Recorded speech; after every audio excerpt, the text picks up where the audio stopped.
Hello and welcome to In News program. Today's topic of discussion is Biden pulls out of Quad summit. Points of discussion will be the news, what is Quad, what is debt ceiling, why is there a fight over the debt ceiling now, what would these consequences be, has the US seen such a crisis in the past, alternatives of the debt ceiling, and practice questions. So first of all, moving on to the background of the news.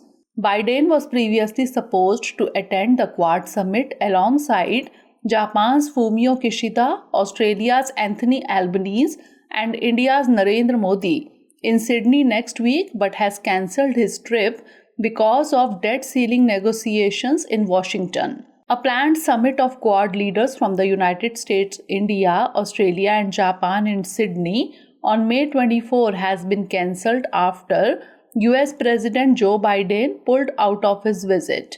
The four leaders are planning to meet in Hiroshima during the G7 summit. Now let's discuss what is Quad. Formerly the Quadrilateral Security Dialogue, the Quad began as a loose partnership after the devastating 2004 Indian Ocean tsunami when the four countries joined together to provide humanitarian and disaster assistance to the affected region. It was formalized by former Japanese Prime Minister Shinzo Abe in 2007, but then fell dormant for nearly a decade, particularly amid Australian concerns that its participation in the group would irritate China. The group was resurrected in 2017, reflecting changing attitudes in the region toward China's growing influence.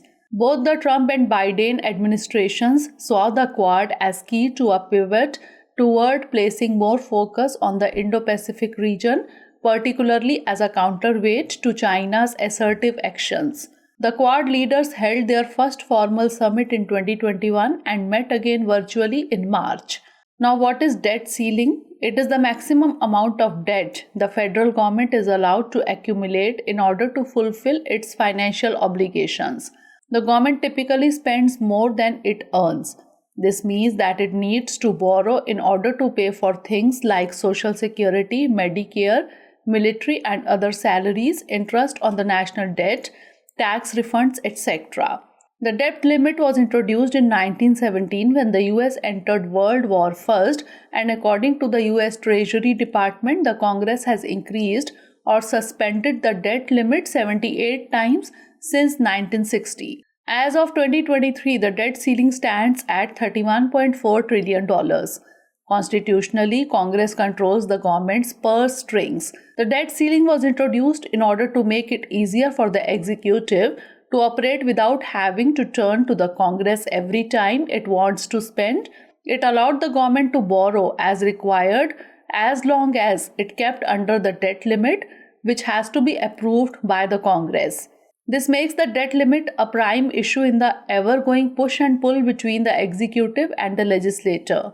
Now let's understand why is there a fight over the debt ceiling now. On one side, Democratic President Joe Biden would want to raise the debt ceiling in order to fulfill the many expensive promises he made during his campaign. On the other hand, are Republicans who hold a majority in the House of Representatives. Not only are they ideologically fiscal conservatives, not raising the debt ceiling, not raising it as much as Biden wants, gives them the political benefits of shattering the president's agenda.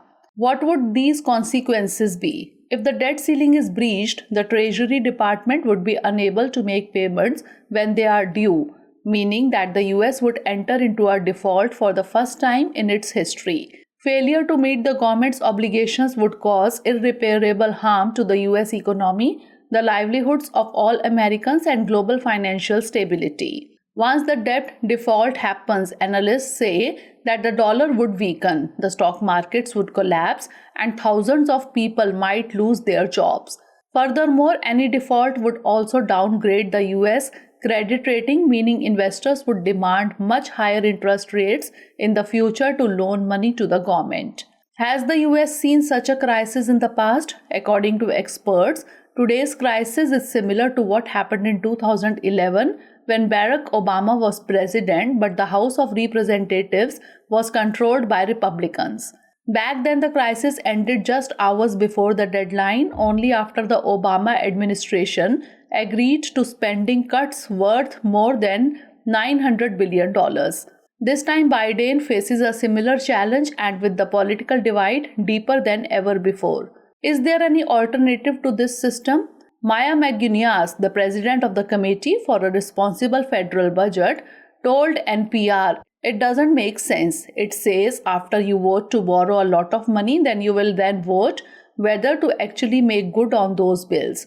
That's a dumb approach." Instead, she has suggested a system where Congress agrees to increase the debt limit every time it passes legislation. According to Louise Scheiner, the debt ceiling has not had a disciplinary effect on the budget. It really is used more, I think, as a political football than as a really intentional way of addressing our long-term challenges.